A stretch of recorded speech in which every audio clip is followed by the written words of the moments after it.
Channel امام عصر دعوت انسانیت۔ بسم اللہ الرحمن الرحیم۔ ناظرین و ناظرات، اسلام میں تنہا سفر کرنے کو مکروہ قرار دیا گیا ہے، تنہا سونے کو بھی مکروہ قرار دیا گیا، تنہا کھانا کھانا بھی مکروہ ہے، اس لیے کہ اسلام اجتماع کا مذہب ہے۔ اسی لیے جمعہ کی نماز کو اہمیت دی گئی، جماعت کی نماز کو انفرادی نماز پر فوقیت سبقت حاصل ہے۔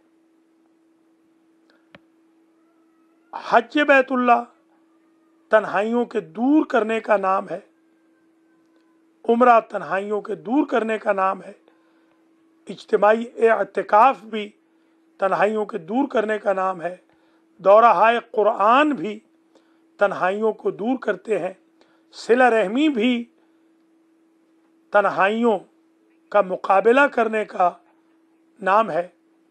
اور اسلام نے جو اجتماعیات کا سبق دیا ہے، ید اللہ علی الجماع، کہ اجتماعیت کے اوپر اللہ کا ہاتھ ہوتا ہے۔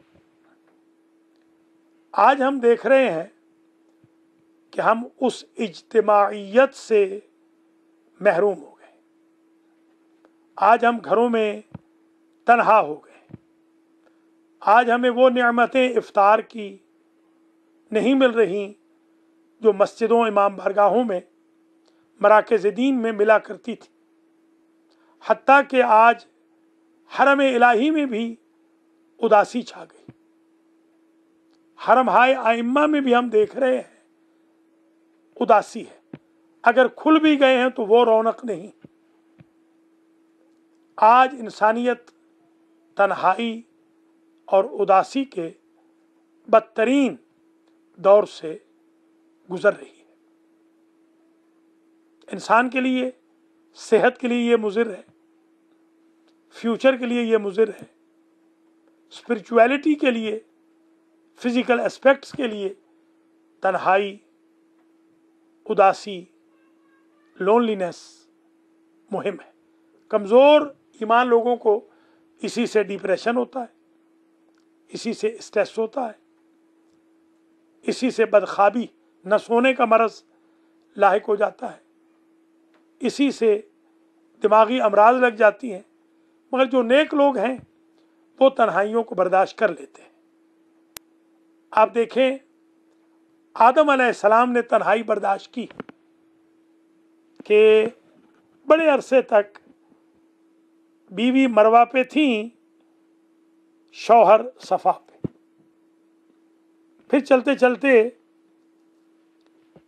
میدان عرفات پہنچے اور میٹنگ پوائنٹ وہ قرار پایا بڑے عرصے کے بعد، جس کو جبل الرحمت کہا جاتا ہے۔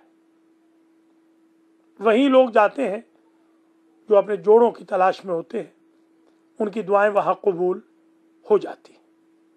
پھر حضرت نوح کی تنہائی دیکھیں، رب انی دعوت قومی لیلا و نہارا فلم یزدہم دعائی الا فرارا۔ اکیلے رہ جاتے ہیں لوگ، پتھر مارتے ہیں۔ پھر حضرت لوط کی تنہائی بھی دیکھ لیں، حضرت ابراہیم اس قدر تنہا ہو گئے کہ نمرود نے منجنیق میں رکھ کے اپنی جلائی ہوئی آگ کی طرف بھیج دیا۔ حضرت یعقوب و یوسف کی تنہائی دیکھیں، یوسف چاہ میں ہیں یا پھر زندان میں، یعقوب پیاروں بچوں میں ہیں مگر دل یوسف کی طرف ہے۔ مگر اللہ نے وہ تنہائی بھی ختم کر دی۔ پھر حضرت موسیٰ کے دور میں دیکھ لیں، حضرت عیسیٰ کے دور میں دیکھ لیں، کس طرح فرعونیوں نے اور یہودیوں نے ان دونوں کو اذیت دی، آئسولیٹ کرنے کی کوشش کی۔ پھر مریم تو آئسولیٹ ہو ہی گئیں، زکریا کا بائیکاٹ ہوا، شعیب کا بائیکاٹ ہوا، انبیاء کے بائیکاٹ ہوتے رہے۔ پھر حضرت یونس کی تنہائی دیکھیں کہ 40 شب و روز دنیا سے ہی اٹھا لیے گئے اور شکم ماہی میں رکھ دیے گئے۔ پھر اصحاب کہف کی تنہائی دیکھیں، 309 سال تک پڑے رہے۔ پھر حضرت عزیر کی تنہائی دیکھیں، 100 سال تک رہے زیر زمین اور بعد میں زندہ کیے گئے۔ آدم کا بیٹا تو آج بھی تنہا جولان کی پہاڑیوں کے سامنے دفن ہے۔ پھر حضرت ایوب کتنے تنہا ہو گئے تھے، پورا خاندان الگ ہو گیا۔ اس طرح یہ تاریخ چلتی چلتی حضور تک آئی۔ حضور کو آئسولیٹ کرنے کے لیے کتنا ستایا گیا، حتیٰ کہ ان کو مدر لینڈ چھوڑنی پڑ گئی۔ مولا علی کی تنہائی تو خود ایک چیپٹر ہے کہ لوگ کہتے تھے کہ یا علی آپ کے دوست کم ہو گئے، تو فرماتے تھے تقویٰ نے میرا کوئی دوست باقی نہیں چھوڑا۔ پھر بی بی فاطمہ کی تنہائی، بابا کے بعد بی بی رونے کے لیے بی بی روتی تھی اور وہ رونے نہیں دیتے تھے۔ پھر تنہا ایک بیت الحزن میں چلی جاتی، اداسی میں جنازہ بھی اٹھا، قبر بھی اداس ہے، پتہ نہیں ہے کہاں، حقیقت تو معلوم ہی نہیں۔ پھر آپ دیکھیں خود اداسیوں کا مرکز ہے جنت البقیع، 4 امام دفن ہیں، فاطمہ بنت اسد ہیں، ام البنین ہیں، حضرت عباس ہیں، ازواج نبی ہیں، ربائب رسول ہیں، حضرت عقیل ہیں، عبداللہ ابن جعفر طیار ہیں، مخدرات عصمت و طہارت ہیں، فرزند رسول ابراہیم علیہ السلام ہیں، فرزند امام صادق اسماعیل علیہ السلام ہیں، عثمان ابن مظعون ہیں، حلیمہ سعدیہ ہیں، اور ہزاروں اصحاب اور سینکڑوں اہل بیت دفن ہیں، مگر اداسی چھائی ہوئی۔ پھر آپ اداسیوں میں سے ایک اداسی عابد بیمار کی دیکھیں، اور تنہائی، قید تنہائی ہے، یوں کہ مردوں میں کوئی اور ساتھ نہیں۔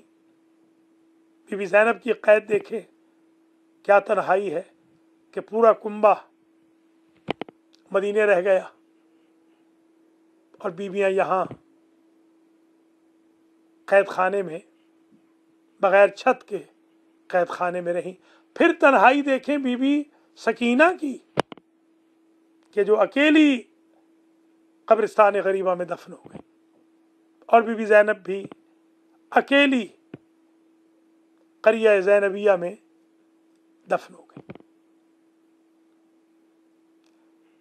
تنہائی دیکھیں تو امام موسیٰ کاظم کی،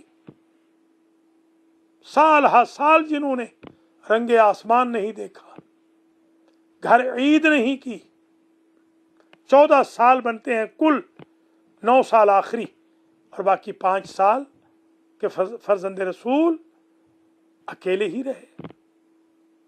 پھر ہمارے ائمہ اطہار کے ادوار دیکھ لیں، بغداد والے ہوں، پل بغداد پہ اکیلی لاش پڑی ہے، یا سامرہ والے ہوں، آج تک وہاں اداسی اور تنہائی ہے۔ آج بھی ان کے روضے کے قریب 10 مومن شہید کر دیے گئے۔ پھر امام زمانہ کی تنہائی دیکھیں کہ ہیں بھی صحیح، اپنوں کو علل اعلان مل بھی نہیں سکتے۔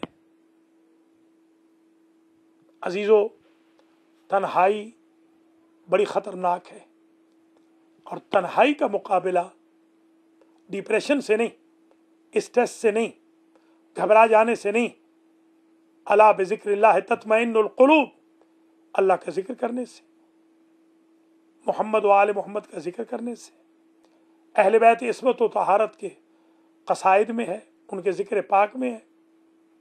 اللہ کریم اس کرونا وائرس کو تباہ و برباد کرے تاکہ یہ تنہائیاں دور ہوں، رونقیں بحال ہوں، حرم الہی کی رونق بحال ہو، حرم ہائے معصومین کی رونق بحال ہو، مساجد و مراکز و امام بارگاہیں حسینیہ جات کی رونق بحال ہو، اتباعات مقدسہ کی رونقیں بحال ہوں، اور یہ جو دل ڈوبتا جا رہا ہے یہ تیرنے لگ جائے، اور دنیا میں محشر جیسی تنہائی کا ماحول ختم ہو۔ یا اللہ جلد رونقوں کو بحال کر، تنہائیوں کو ختم کر، بحق محمد و اہل بیتہ الطیبین الطاہرین معصومین۔ اللہم صلی علی محمد و آل محمد وعجل فرجہ۔